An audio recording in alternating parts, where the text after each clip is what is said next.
কেন যে পালায় বিয়ে করতে চাইছি সেটা যদি তুমি বুঝতা। আরে আমার আম্মারে তোমার কথা বলছিলাম, আম্মা বলছে যেই করে ভাই নাই সেই করে বিয়ে দিতে চায় না। আর যাকো ভাই নাই তাকো কি বিয়া হইব না? আরে মা আসে না কইছে বিয়া হইব না, আমি তো তোমার বিয়ে করব। আর আমি কি কাপুরুষ নাকি? এলাকায় আমার একটা ব্যবসা আছে না।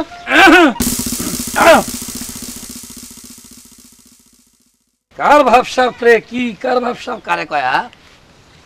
সোহাগ, তোমার নামটা তো সোহাগ, কিন্তু তোমাকে সোহাগ করার মতো সেরকম কোনো কাজ করা বলে মনে হচ্ছে না।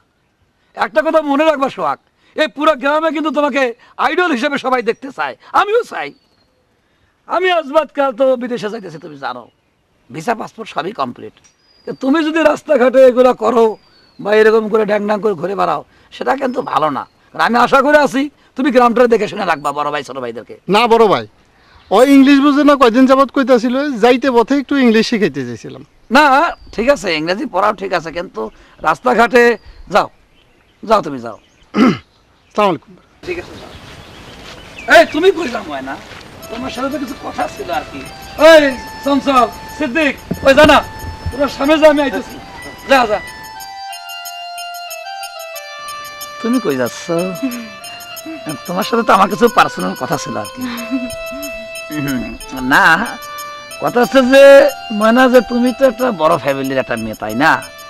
বাপ মরা এতিম মেয়ে। তুমি যদি রাস্তাঘাটে এভাবে অঙ্ক ইংরেজি শিখতে যাও, তাহলে তো মানুষ ভালো চোখে আসলে নেয় না আর কি। আমার ভিতরেও তো অঙ্ক বলো ইংরেজি বলো, তুমি আমাকে বলতে পারতা। তুমি যার তার কাছে তুমি এভাবে বলে কেন বলতে চাও বলো? তুমি মেধাবী মেয়ে, তুমি না সায়েন্সে না বিজ্ঞানে জানি? হ্যাঁ, আমি সায়েন্সে। সায়েন্সে বিজ্ঞান নিলে ভালো করতে পারতা। যাক, আমি তো ধরো, তুমি তো শুনছো মনে হয় আমার কিন্তু পাসপোর্ট ভিসা অলরেডি সব হয়ে গেছে।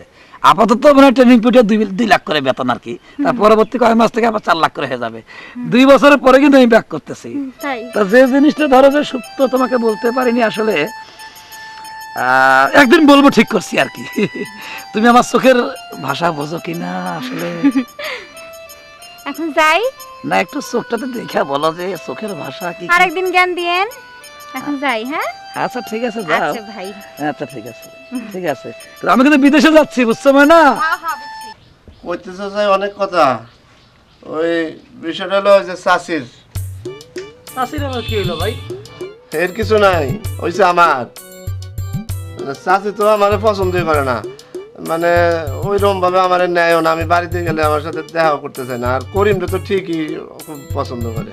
ভাই করিম ভাই তো শাশিরে খুশি করার লেগে তার দোকানের অর্ধেক মালামাল পালে দিয়ে দেয়। আরে কোয়েন না, সাবান, এই যে সোনো পাউডার, আপনার তেল, সব কিছু কিন্তু করিম ভাই দেয়, বুঝছেন? এই জন্য চাষি মোটামুটি এর উপর একটা খুশি আর কি। এই এই মিয়া, তুমি কি কও? করিমের চাই কি আমার পয়সা টাকা পয়সা কম আছে? না তা হবে কেন? করিম দেবো 10টা, আমি দেবো 20টা। করিম দেবো 40টা, আমি দেবো 80টা। আমি ডবল দেবো তার চেয়ে। কি কি দিতে হবে তুমি কও? ও ভাই ধরেন বেশিরভাগ সাবান টাবান আপনার 10 টাকার উপরে তেমনটা যায় না। 10 টাকা 5 টাকার জিনিসপত্র বেশিপত্র দেয়, কিন্তু বেশি বেশি দেয় আর কি। তোমার কাছে রিকোয়েস্ট, তুমি আমার জন্য কিছু করো, সুন্দরী রাইনা দাও, আমি আমার যা লাগে আমি সব দিয়ে দেবো। এ হাসু ভাই, ওই 2টা গায়ে মাখা সাবান, 2টা কাপড় ধোয়া সাবান, এই পাউডার, তারপরে একটু সোনো, এগুলো যা যা আছে, আর একটু তেল দামি দেখা দিয়া যা। এই যে নাও। ঠিক আছে ভাই। যাও না, এখন যাইতেছে তো। এই যে এখন যাবো ভাই। আচ্ছা। আসসালামু আলাইকুম ভাই, ভালো থাকেন।